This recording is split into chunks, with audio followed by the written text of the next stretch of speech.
Assalamualaikum warahmatullahi wabarakatuh. Saat ini saya sedang bersama Kakak Tommy Laisa, caleg DPRD Provinsi Gorontalo dari Bone Bolango, yang terus konsen di bidang UMKM atau ekonomi kreatif di Kabupaten Bone Bolango. Kita coba tanyakan kondisi ekonomi kreatif di Bone Bolango itu bagaimana, seperti apa.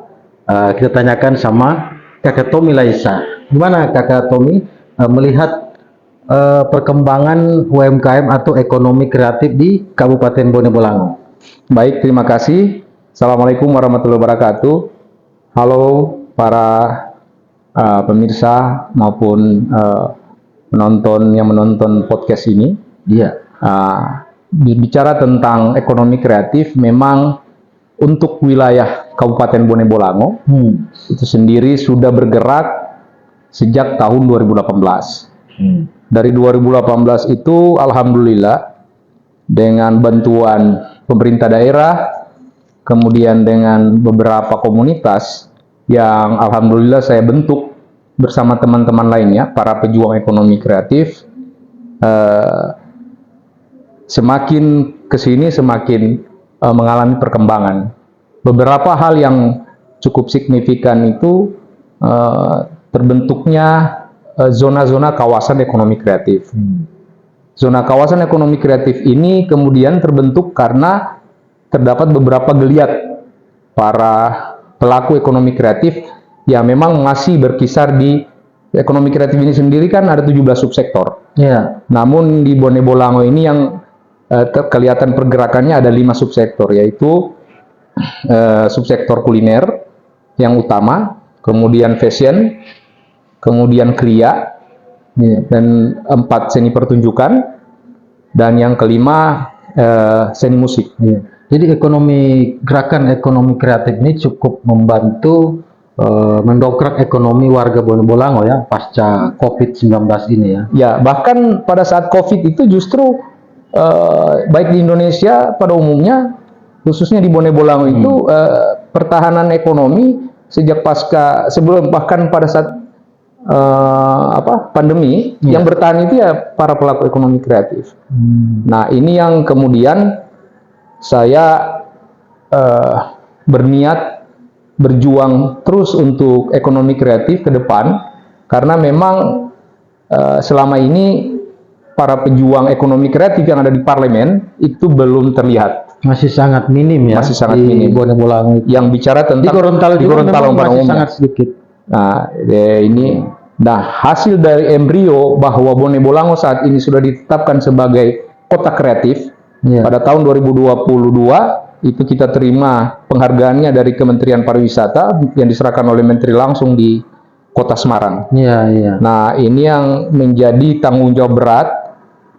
Saya dan teman-teman, insya Allah kalaupun diamanahkan dan dipercaya oleh rakyat Bone Bolango, insya Allah saya akan berjuang dan konsen lebih ke ekonomi kreatif, karena ekonomi kreatif ini dapat berdampak ke semua lini sektor, baik sektor hulu maupun sektor hilir. Ya, jadi multiplier effect ya dari sektor ekonomi kreatif ini.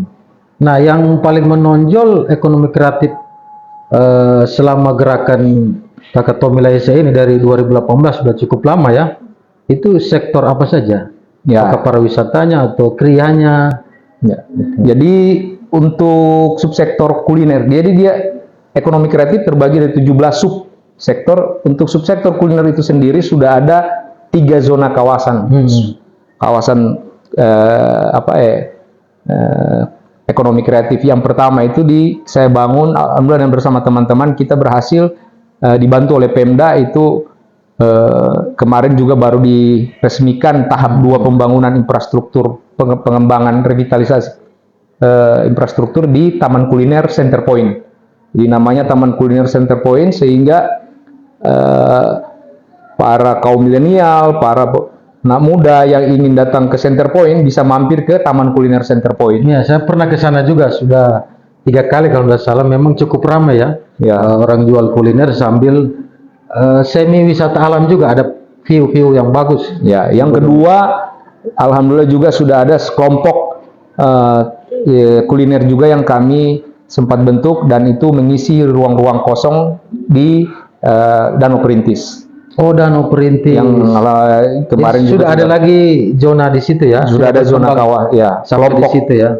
Kelompok. Nah, memang selama ini kan pemahaman masyarakat ini tentang UMKM itu sendiri masih belum paham tentang ekonomi kreatif, padahal ekonomi kreatif dan UMKM itu sangat dekat melekat. Cuman memang UMKM secara umum, tapi ekonomi kreatif sudah melalui sebuah proses sebuah proses yang melibatkan subsektor lainnya di dalam membangun ekonomi kreatif itu sendiri. Contoh kuliner, dia harus punya packaging, didesain oleh subsektor desainer, kemudian dipromosikan oleh subsektor anak-anak muda yang melek tentang sosial media. Jadi kan sekarang ada subsektor aplikasi media dan media online dan gamers. Ya, jadi gerakan Kakato Malaysia ini mentraining warga di bidang ekonomi kreatif saat ini sudah sampai pada tahap digitalisasi ya. Ya, ekonomi kayak tadi mungkin marketing lewat digital. Ya, ada beberapa kelompok yang kemarin kami alhamdulillah juga mendapatkan bantuan 10 juta dari Pemda tentang yang untuk khusus ekonomi kreatif, sehingga dapat beberapa kelompok khusus memperkuat subsektor digitalisasi. Jadi multimedia. Ya, dan kalau nggak salah memang saya dengar produk ekonomi kreatif UMKM dari Bone Bolango itu yang dari gerakan Kakato ini sudah menasional ya. Ada termasuk kopi Pinogu. Kopi Pinogu itu salah satu ya, Gabulu nasional. Jadi banyak pembelian dari luar Gorontalo ya. Ya. Jadi kalau mendapatkan kopi Pinogu asli dan agak lebih murah, itu langsung melalui binaan kami di ekonomi kreatif. Jadi menjangkau sampai ke sektor pertanian juga ya? Ya, pertanian hulu. Ya. Karena memang ekonomi kreatif dia adalah bagian dari perpanjangan tangan bagaimana membangun ekosistem antara hulu dan hilir. Yeah. Tentang pangan, kemudian pertanian, perkebunan. Nah, ini akan semua menjadi produk-produk ekonomi kreatif. Luar biasa teman-teman. Ini satu gerakan kerakyatan yang terus perlu kita dukung dan support karena memang ini langsung bermanfaat bagi rakyat, khususnya rakyat di Bone Bolango. Oke teman-teman, itu dulu pembahasan kita. Kita akan lanjut pada bincang-bincang berikutnya. Sekian, wabillahi taufiq wal hidayah. Assalamualaikum warahmatullahi wabarakatuh. Salam perubahan. Salam perubahan. Jangan lupa pilih Tommy Laisa nomor urut 6 Dapil Gorontalo 2 Bone Bolango. Billahi taufiq wal hidayah. Wassalamualaikum warahmatullahi wabarakatuh.